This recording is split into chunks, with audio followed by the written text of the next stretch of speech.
আসসালামু আলাইকুম সম্মানিত চাষি ভাইরা, কেমন আছেন? আশা করি ভালো আছেন। কৃষি চিত্র বিডি ইউটিউব চ্যানেলের নতুন আরেকটি এপিসোডে আপনাকে স্বাগতম। আজকের এই ভিডিওতে আলোচনার বিষয়টি হচ্ছে আমন মৌসুমে ধানের জাত পরিচিতি সম্পর্কে। অর্থাৎ আমন মৌসুমে উচ্চ ফলনশীল একটি জাত হচ্ছে বায়ার কোম্পানির এরাইস এজেড 7006, আর এই জাতটি বাংলাদেশ এবং ভারতবর্ষের জনপ্রিয় একটি জাত। এরাইস এজেড 7006 ধানের বৈশিষ্ট্য সম্পর্কে জানবো, ধানের ফলন কেমন, এই ধানের চাষ পদ্ধতি সম্পর্কে জানাবো আজকের এই ভিডিওটির মাধ্যমে। আশা করি পুরো ভিডিওটি আপনারা দেখবেন, আপনাদের অনেক উপকারে আসতে পারে। তো চলুন কথা না বাড়িয়ে আমরা মূল আলোচনা শুরু করি। সম্মানিত চাষি ভাইরা, আমাদের বাংলাদেশে এবং ভারতবর্ষের বিভিন্ন রকমের উচ্চ ফলনশীল ধান আছে। তার মধ্যে কিন্তু হাইব্রিড জাতের একটি ধান হচ্ছে এরাইস এজেড 7006। এটা কিন্তু আমাদের দেশের জনপ্রিয় একটি ধান হিসেবে পরিচিত, কারণ এটি হাইব্রিড জাতের ধান হলেও কিন্তু এটা ব্যাপক চাহিদা আছে বাজারে। আর এই ধানটি কিন্তু বাংলাদেশের প্রত্যেকটি অঞ্চলে চাষ করা যায় এবং চাষের জন্য উপযুক্ত এই ধানটি, কারণ এই ধানের কিছু বৈশিষ্ট্য আছে যেগুলো শুনলে আপনারা অনেক ভালো লাগবে। তো চলুন এই ধানের বৈশিষ্ট্য সম্বন্ধে আমরা জেনে নিই। সম্মানিত চাষি ভাইয়েরা, এই ধানের জীবনকাল মাত্র 125 থেকে 130 দিন। অর্থাৎ আমাদের স্থানীয় যেগুলো দেশি জাতের ধান আছে তার চেয়ে কিন্তু 10 থেকে 15 দিন আগাম। এই ধান কেটে কিন্তু আমরা খুব সহজে আমরা রবি শস্য যেমন আলু, সরিষা, ভুট্টা ইত্যাদি কিন্তু আমরা খুব সহজেই চাষাবাদ করতে পারি। এই ধানটি কিন্তু বাতাস সহনশীল। আমাদের দেশে যে জাতগুলি ধান আছে অল্প বাতাসে কিন্তু মাটিতে পড়ে যায়, এতে আমাদের ফলন কমে যায়। আর এই ধান কিন্তু বাতাস সহনশীল, অল্প বাতাসে মাটিতে পড়ে যায় না, ফলে ফলন অনেক ভালো হয়। আর একটি বৈশিষ্ট্য হচ্ছে এই ধানের যে আমাদের বাংলাদেশে এবং ভারতবর্ষে যে একটি ধানের পোকা আছে যেটাকে বলে কারেন্ট পোকা, এই পোকা যদি আমাদের জমিতে আক্রমণ করে তাহলে ধানের ফলন কিন্তু শূন্যের কোটায় নেমে আসে।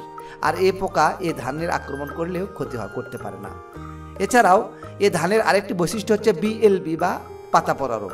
এই ধানটি বিএলবি বা পাতা রোগ সহনশীল ধান। আরেকটি পয়েন্ট হচ্ছে বন্যা অঞ্চলে মানুষের জন্য, অর্থাৎ যেগুলো অঞ্চলে বন্যা হয় না বা কিছুদিনের জন্য হঠাৎ করে বন্যা চলে আসে। অর্থাৎ আপনি জমিতে ধান লাগাইছেন, 15 থেকে 20 দিন বয়স হয়েছে, 5 থেকে 7 দিন, অর্থাৎ যদি 15 দিন পর পানি বেঁধে থাকে বা পানির নিচে ডুবে থাকে তাহলে আংশিকভাবে বন্যার পানিগুলো নেমে যায়, তাহলে কিন্তু এই ধানের ফলন আসবে। এই ধানের আরেকটি বৈশিষ্ট্য আছে, সেটি হচ্ছে ধানের চাল মাঝারি চিকন। আর এই মাঝারি চিকন হওয়াতে এই ধানের বাজার মূল্য ভালো পাওয়া যায়, অর্থাৎ আমাদের স্থানীয় বাজারের চাহিদাটা অনেক বেশি থাকে এবং ভাত খেতে একটু আটালো, অর্থাৎ নরম সাইজের ভাত। আর এই ভাতের গন্ধটা কিন্তু খুব দারুণ সুগন্ধি। এখন আমরা জানবো যে এই ধান 1 বিঘা জমিতে, অর্থাৎ 33% জমিতে রোপণ করতে হলে কতটুকু বীজের প্রয়োজন। 1 কেজি ধান বীজ দিয়ে আপনি 33% জমিতে রোপণ করতে পারবেন এবং প্রতিটি গোছাতে একটি করে ধান লাগাতে হবে, অর্থাৎ প্রতিটি গোছায় একটি করে ধান রোপণ করতে হবে।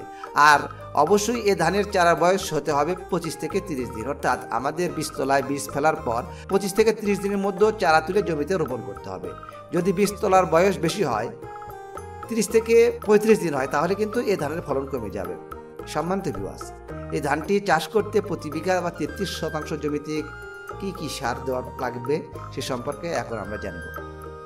ধানের চারা রোপণের আগে মাটি প্রস্তুতের সময়, সে চাষের সময় প্রতি বিঘা জমিতে urea 25 KG, TSP 15 KG, MOP 10 KG, gypsum 5 থেকে 8 কেজি, বোরন সার 2 KG, zinc 1 KG, magnesium 1 KG এবং জৈব সার ও গরু গোবর অর্থাৎ হাঁস মুরগির বিষটা প্রতি বিঘা জমিতে, অর্থাৎ প্রতি 33% জমিতে 1000 থেকে 1200 কেজি। গরুর গোবর অথবা হাঁস মুরগির বিষটা প্রয়োগ না করেন, যদি আপনারা অন্য কোনো কোম্পানির প্যাকেটের জৈব সার প্রয়োগ করেন, যেমন ভার্মি কম্পোস্ট ব্যবহার করি, সেক্ষেত্রে অবশ্যই 40 থেকে 80 কেজি পরিমাণে প্রয়োগ করলে আমাদের যথেষ্ট। মূলত জৈব সারটি আমাদের প্রয়োগ করতে হবে, কারণ জৈব সার হচ্ছে মাটির প্রাণ।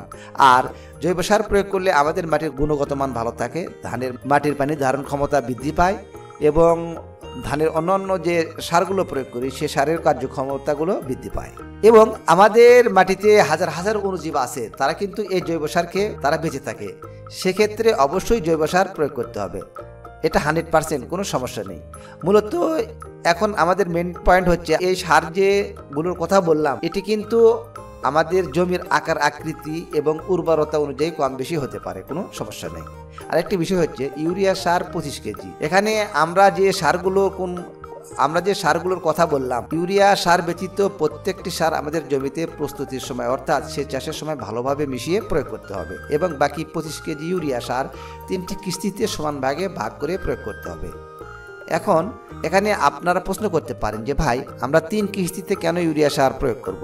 3 কিস্তিতে আমরা যদি সমান ভাগে ভাগ করে সঠিকভাবে প্রয়োগ করি সেক্ষেত্রে ধানের রোগবালাই কম হবে এবং ধানের ফলন ভালো পাওয়া যাবে।